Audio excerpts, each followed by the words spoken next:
Conversaciones en el Capitolio con Carlos Ruiz, reportero en el Congreso. Cordial saludo, amigos televidentes del canal Congreso. En estos especiales que estamos haciendo de fin de año y para comienzos del año 2024, venimos hablando con integrantes del Senado de la República. Llegamos al despacho del doctor Gregorio El Hash, que es el secretario general del Senado de la República y además es el director del Centro de Altos Estudios Legislativos, que es como la universidad del Congreso. Él, como ustedes ven, pues es una persona dedicada muchísimo a leer. La literatura es una de sus pasiones, pero sobre todo los asuntos legales. Es el notario del Senado de la República y aquí está con nosotros el doctor Gregorio El Hash, muy vestido para estas festividades de fin de año. Llegó diciembre, llegó la alegría, llegó la Navidad y tenemos que estar siempre a tono con las circunstancias. Todo el mes me verá así, con algún motivo navideño. Sí. Bueno, doctor Gregorio El Hash, es muy difícil ser el secretario general del Senado para lidiar tantas pues intereses políticos, tantas circunstancias, que inclusive para que la opinión pública tenga un concepto mejor del Congreso. Sí, es muy difícil porque se requieren muchas cualidades. Yo no tengo ninguna de ellas.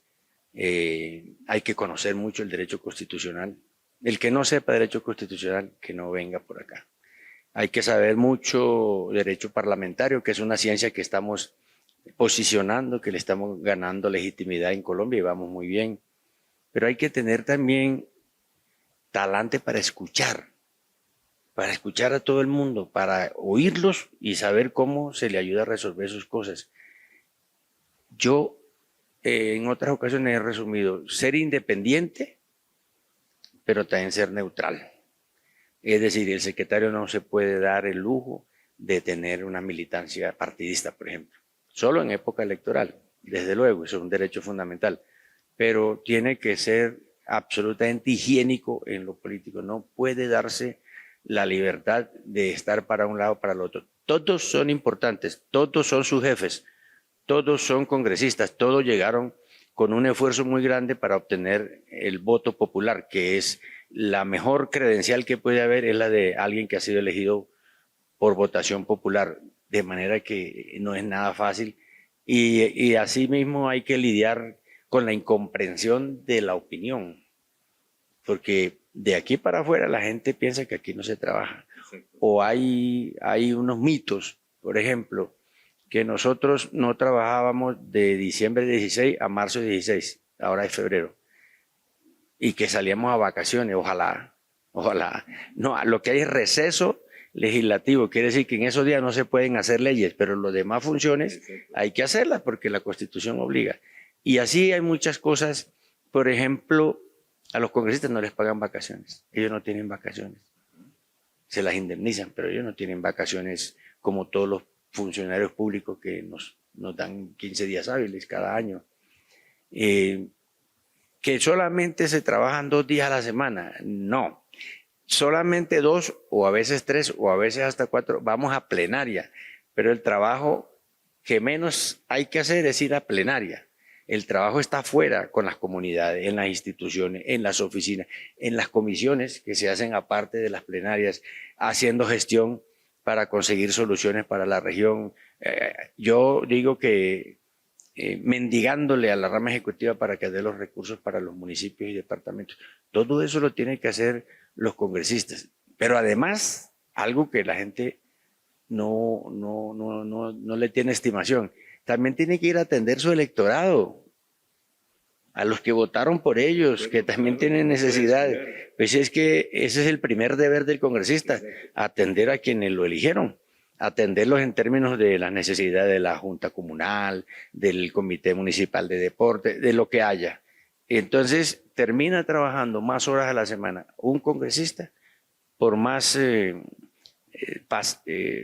paciente que sea en su trabajo, que cualquier servidor público. Pero como se volvió un estereotipo que aquí no se trabaja, sino se viene a trabajar 2 días a la semana y en esa avenida también aprovechan para dormir. No es cierto. Eso, sí. Pero bueno, eso ya hace parte como del paisaje, mejor dejar eso quieto. De acuerdo. ¿Quién es Gregorio El Haz? Porque aparte de la importancia que usted tiene aquí dentro de la institución del Congreso, mucha gente no lo conoce, no sabe quién es Gregorio El Haz, de dónde viene, qué ha hecho. Bueno, yo soy un colombiano común y corriente, hombre de provincia. Mi mamá me parió en Fusagasugá. Sí. A los pocos, sí señor, a los pocos, por una cosa circunstancial, mi papá era el ingeniero jefe de la mega obra de la época que se llamaba el Telégrafo Bogotá-Ibagué. Ah, no Esa puede era ser. la mega obra en el año Sí. 59. Tendido de Y, cable. sí, y postes. Claro. Y entonces el campamento quedaba en Silvania. Cuando vinieron los dolores de parto, pues mi mamá me tuvo en el Hospital San Rafael de Fusagasugá. Ahí nací yo. A los pocos meses terminamos, pues, para cortar el cuento, en La Guajira. Mi papá, como era ingeniero civil, empleado del gobierno, allá lo trasladaron. Allá me crié, me hice, me formé, aprendí a leer, a escribir. Nunca olvido a mi profesora Eduvilia Fuentes, que fue la que me enseñó a leer en una cartillita así que se llamaba la cartilla Charry, Ah, claro. que tenía unas letras ahí. Sí. Y era, esto es patético, era en el patio de la casa de ellos, allá en la calle del Cayón, se llama, en San Juan del Cesar, donde yo me crié, en un taburete de cuero, recostado a un palo de mango. Ahí me enseñó Eduvilia a leer, y que después pasé al colegio, empecé el bachillerato, llegamos hasta quinto, vino un traslado a mi papá nuevamente y terminamos viviendo en Popayán, donde hice la universidad. En Popayán es que allá está la familia de mi mamá. Todos los Pacheco que hay en Popayán son parientes míos, porque es la misma, claro, es el mismo tronco familiar, y además una ciudad muy bonita, muy agradable. Allá hice mi universidad y desde el año 91 me vine para Bogotá, convocado por una persona que marcó mi vida política y considero mi mentor, quien me formó, que fue Aurelio Gregorio Ormaza. Gracias, señor. Un Aquí, gran aquí me dejó y no me ha sacado. ¿Es el Haz de dónde viene, el apellido El Haz? El apellido es de mi abuelo, mi papá, mis tíos, llegaron ellos de Sajle, que es una ciudad más o menos en el suroccidente del Líbano. En la época, llegaron en la época de 1998, 1898, principios cuando la guerra civil. Hicieron algunos reales por el río Magdalena, porque por ahí eran las tierras donde los mal llamados turcos, que ninguno es turco sino árabe, Sí, que es sí. otra cosa, hicieron fortuna, trabajaron, llegaron como todos vendiendo cachivaches, telas, todas esas cosas. Y fíjate que por el borde del río Magdalena, de lado y lado, hay el hash bastante. Y hay ya en Montería, y en Sincelejo, y en Cartagena hay mucho. Nosotros nos criamos en La Guajira. Ellos eran de Gamarra, en el Cesar, Sí. que hace poco hubo un problema Sí, allí. claro. Era un puertazo sobre el río Magdalena. Ahora ya no tiene tanta importancia. Gamarra y bodegas. Exacto. Entonces, ahí no, entre cultura guajira, guayú casi toda, y cultura payanesa, que eso es como el Olimpo de la cultura. Ancestro colonial. Entonces tiene uno un revueltico bien importante. El Hajj es una expresión en árabe que significa peregrinaje, que es lo que obliga a cada uno de los musulmanes a ir a la Meca. Sí, esa es una convicción de tipo religioso, una obligación que se asume. Algunos lo traducen como el caminante, el Sí. peregrino, el que ya fue a la Meca, dicen algunos otros. Ok. Eso significa la palabra. Sí. ¿Qué sentimiento tiene usted como con su sangre árabe, mejor dicho, más que árabe, libanesa, de los problemas que se están presentando en este momento en el Oriente? No, pues yo debo decir que los libaneses somos árabes también, Sí, claro. de origen, y venimos de Ismael, que es la leyenda y la creencia que nosotros tenemos desde el punto de vista religioso. En el Líbano no hay musulmanes casi, allá es el cristianismo, los maronitas, San Marún, esa es una religión que ahí ha funcionado muchos siglos y no hay ese problema que tienen otras tierras. Eso de Israel con Franja de Gaza, que no es con toda Palestina, eso se comienza a enredar cuando uno no tiene claro el origen religioso de esas disputas. Lo que ha ocurrido en los decenios recientes no es nada, eso uno se pone a mirar la historia y vamos 3.750 años, incluso de acuerdo con los textos sagrados, en esos conflictos. Y lo mismo pasa con Jerusalén. que es la ciudad donde están oficialmente la sede de las 3 religiones monoteístas. Eso no es nuevo y no va a terminar rápido. Es lamentable que suceda así, es triste, es doloroso, es una cosa absurda que hoy día las disputas se estén resolviendo a balazos. Balazos es una cosa retórica, es con bombas, con misiles, con cosas horribles que acaban con una ciudad en 2 días y como si nada, de lado y lado. Ahora, ya lo han venido aclarando, Hamas es un grupo terrorista repudiado por la población palestina, los palestinos no son terroristas, y Hamas ataca a los israelitas también por razones religiosas, por judíos, y los israelitas tienen derecho legítimo a responder, a defenderse, a garantizar su supervivencia. Es que ellos han sido en la historia también víctimas del holocausto, nada menos. Entonces, ahí hay de lado y lado, yo no veo que eso se vaya a resolver, y menos una institución tan opacada y apagada como las Naciones Unidas, que no muestra su vigor, sí, no muestra que esté cabalgando. Se volvió inútil. Las cosas que decide no las aplica. Nadie le para bolas y además es una cosa muy burocratizada. Aquí en Colombia tenemos una cosa espantosamente grande de delegaciones de las Naciones Unidas para todos los temas. Y eso no se siente aquí. Salvo Carlos Ruiz Massieu, que sí es un hombre emprendedor. Sí, es un gran tipo. Sí, es el representante, además. Sí, es el representante del secretario aquí para los asuntos. Es un hombre importante, intelectualmente impecable, un hombre correcto en su proceder y con las mejores intenciones. Pero la ONU no es la ONU que uno quisiera que sea. Sí. He notado que usted gusta mucho de la historia de Colombia. ¿Por qué le apasiona tanto la historia? Bueno, pues, primero porque es una forma de volver a vivir eso sin pagar un peso. Sí, gratis, gratis o barato, paisano querido. Yo sí soy convencido de que el que no conoce la historia está condenado a repetirla. Eso lo ve uno todos los días. Y me gusta explorar sobre lo que pasó en Colombia. Bueno, ahorita estoy muy metido a través de YouTube, mirando la historia de todas estas cosas del conflicto que mencionábamos ahora. La historia de la independencia, porque es que en esa época sucedieron muchísimas cosas muy importantes en la humanidad y a nosotros también nos tocó nuestro pedazo de liberarnos de la monarquía, y ahí están los personajes que dieron pie a este edificio. Ahí está Tomás Cipriano, que fue el que dio la orden mediante la ley 3 de 1848 de que se construyera este Capitolio.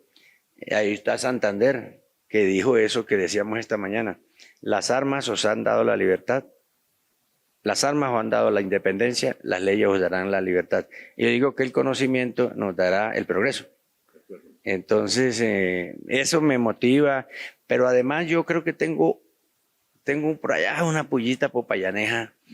Mi abuelo era un hombre mi abuelo materno era un hombre que leía mucho, tuvo un periódico en Popayán, muy liberal mi abuelo, muy de estirpe rabiosamente liberal, rojo.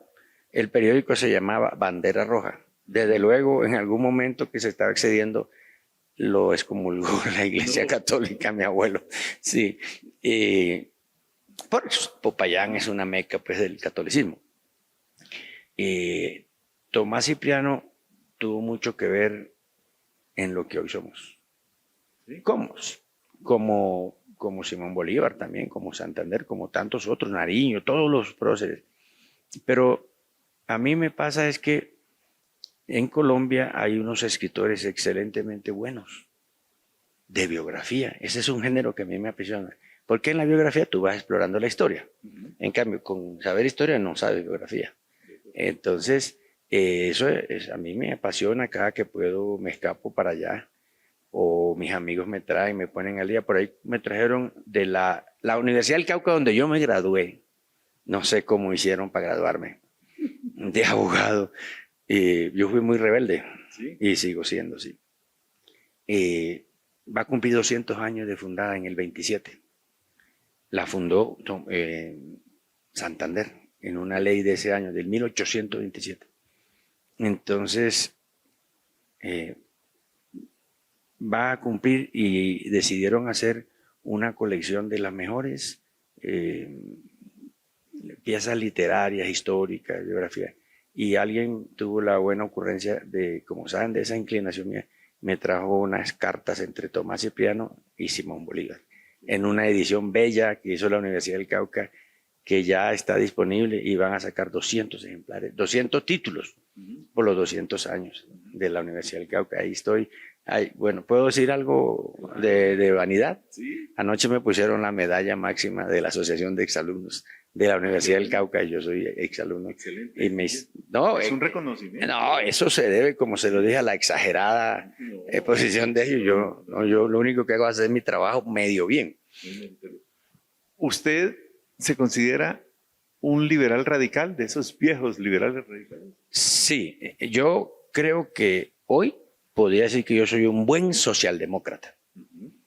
Es decir, la socialdemocracia hunde sus raíces en la ideología liberal clásica, pero ha avanzado, no se quedó en lo que en aquella época se estilaba y ha avanzado en los países europeos. La socialdemocracia se respeta, ha hecho progresar todos esos países, todas esas sociedades, de manera que eso, y es una denominación que aquí en Colombia casi no se usa, casi no se escucha. Aquí la gente la quieren encasillar en liberal y conservador, y de ahí para allá derivaciones del uno o del otro. Por eso yo alguna vez dije en una conferencia que aquí habían 3 partidos tradicionales: el liberal, 1848, el conservador, 1849, y el Partido Comunista, que nadie sabía que existía, pero ya tenía como 80 años de existencia. Eso ya es el tradicional, y ahí está. Sí. Ahí está con personería jurídica. Los demás son sucesos de las circunstancias, de los momentos que se vive, derivaciones de incomprensión y también denota una capacidad regional electoral muy importante. Colombia es un país de regiones, incluyendo lo electoral. Eso, el partido de la U, por ejemplo, es un partido de jefes regionales. Sí, el Partido Conservador también. También bueno, y ya casi no quedan jefes nacionales, ni líderes nacionales, ideólogos, pues, como Avendaño, claro, como todos los grandes, el Tigrillo Noriega, para hablar de los conservadores. Bueno, Álvaro Gómez y su papá también. Son gente que dejaron huella, así uno no esté de acuerdo con lo que ellos pensaban, pero se les respetaba. Entonces yo sí me considero socialdemócrata, así a rajatabla, y ahí no me quito. Dicen que los liberales radicales son también masones. Claro, es que la masonería fue la que se inventó el Partido Liberal, y la masonería está en la médula de todas las instituciones democráticas que se crearon y que se establecieron y todavía están vigentes. Santander era la cabeza cuando Bolívar fue iniciado. Bueno, Carlos Lleras Restrepo. No, imagínense, Alberto Lleras Camargo. No, eso ha habido de todo, y a nivel mundial también, y eso George Washington fundó los Estados Unidos, ganaron la guerra. Bueno, si sea una cosa interminable decir los nombres de las personas notables. Por ejemplo, a mí me sorprendió cuando supe que Mario Moreno Cantinflas era iniciado en la orden, sí. Sí, y entonces esto, ya no, yo lo voy a decir con todo respeto, la masonería ya no le mete miedo a nadie, ya no le da miedo a nadie. Esto ya se ha vuelto una cosa abierta, que la comprenden más, sí, que mucha gente se asoma para buscar ahí un refugio intelectual, filosófico, de los principios, de los valores, y no como era antes, viendo a ver qué negocios se hacían, que eso era como un reducto del poder. No, eso ya pasó, pero también la vigencia de sus ideas merece actualizarse. Le voy a decir una herejía. No es posible que una organización tan poderosa a nivel mundial, en el Vaticano hay una logia, adentro del Vaticano tienen una logia, para que sepa, pues, para que sepa. Entonces, no está bien que 300 años, 500 años, 1000 años después, 317 años, todavía estén aplicando unas reglas, porque eso no son principios, unas reglas de ingreso, que eso rompe con el mundo moderno, rompe contra los derechos humanos, rompe contra las sanas costumbres. Y entonces hay gente que no deja ingresar mujeres, que porque esa es una tradición, entonces no dejan entrar a la mitad de la humanidad o un poquito más. Y además eso es una antigualla. Y hoy día las mujeres tienen más capacidad que nosotros y tienen todo el mérito y tienen la intelectualidad también desarrollada para poder meterse en esos temas que son temas profundos, son unos temas que lo transforman positivamente al ser humano. Cuando uno le coge como es y sabe qué está haciendo, es una maravilla de recinto. ¿Pero qué es ser masón? Bueno, más allá de pertenecer a una logia, que es la célula básica, y se agrupan de 3 o más en una gran logia, es tener vocación de servicio a la humanidad. Al final, uno lo que termina comprendiendo solo, porque eso nadie se lo enseña, es el humanismo. El humanismo por encima de cualquier distinción. Yo no puedo discriminar entre el conservador y el comunista para hacer el bien. Nosotros no proponemos y somos contrarios a la violencia en todas sus formas. Nosotros siempre tratamos de que se haga el progreso, de construir, de llevar hacia adelante iniciativas. Pero hay mucha gente que entran allí pero no se transforman. Van por puesto. Yo siempre he dicho, creyendo que hay una bolsa de empleo o una bolsa de esas de los bancos, y ni una ni otra. Ahí lo que es cosas para hacer por la gente, para ayudar, para hacer algo que es muy lindo en la humanidad. Ayer estaba oyendo eso de los que se reunieron para la COP28. Hacer filantropía, es decir, amor por el ser humano, o sea, lo que yo decía, humanismo. Y yo he acuñado una frase: nosotros los pobres, acá tercermundistas, ¿qué filantropía vamos a hacer? Lo que hacemos son obras de caridad porque no da para más. ¿Sí? Pero es eso, es eso. Para que ustedes tengan un motivo de admiración sobre la biblioteca del doctor Elhaz, mire, aquí hay 2 libros de masonería y enseguida está el gigantesco reglamento del Congreso. ¿Entre eso se debate usted? Entre eso y muchas cosas más, porque en el mundo intelectual, en el mundo académico mejor, uno tiene que moverse en muchas aguas. Nadie tiene la verdad revelada, nadie tiene la última palabra. Todos aportan, todos tienen algo para decir. Hay que leerlos a todos, hay que estudiarlos. Lo que pasa es que el reglamento pues es una cosa que uno no la puede ni siquiera cambiar. Mira, yo llevo aquí 12 años. Cuando yo estaba en ordenamiento territorial, ya se hablaba de modificar la ley quinta y no se ha podido modificar la ley quinta y ahí está la ley quinta. Tan así será que los grandes cambios no se han hecho acá, sino ahí en la Corte Constitucional, porque aquí eso no es un instrumento que facilite la modernidad legislativa, no, es la Corte la que nos legisla. Alguien decía que eso era como las pirámides, que ya para algunos están muy viejas, pero nadie las quiere tumbar. Claro, hay que conservar el fundamento, la base, la tradición. Yo que soy socialdemócrata, pero también soy tradicionalista, es que en la tradición está la historia, está el sumum de lo que hizo la humanidad, y lo que hagamos ahora va a quedar como sumum para el futuro, lejano. De manera que eso hay que estudiar de todo. Ahora, el derecho constitucional es un derecho universal. Nosotros somos muy influenciados por el constitucionalismo alemán y español aquí en Colombia desde la Constitución del 91. Y eso nos pone frente a todo el constitucionalismo europeo, no hacia el americano.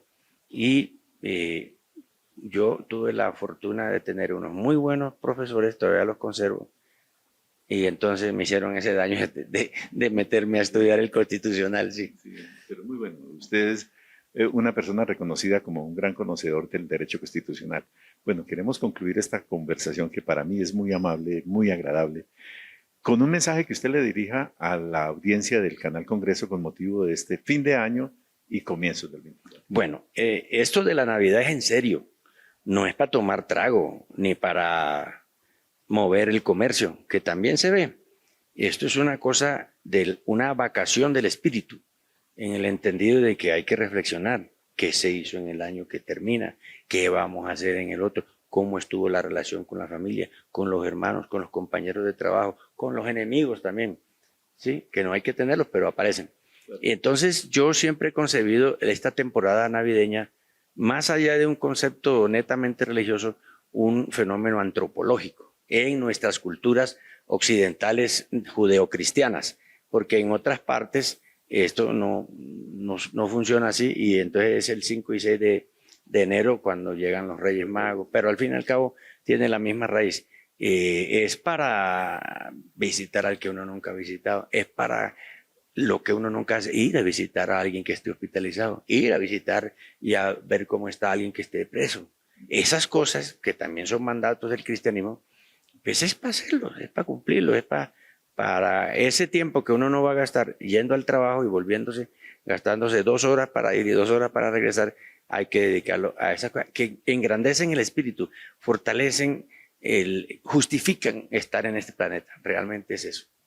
Muchísimas gracias. No, Carlos, a ti, disculpe pues todas las confesiones que me sacó y espero que no le vaya a hacer mal a nadie ni que le cause un daño a ningún ser humano. Al contrario, nos va a orientar muchísimo en estos días de reflexión que, como usted lo dice, es una introspección del espíritu. Hay que aprovechar estos días. Les agradecemos la sintonía en estos especiales del Canal Congreso. Muchas gracias. Conversaciones en el Capitolio con Carlos Ruiz, reportero en el Congreso.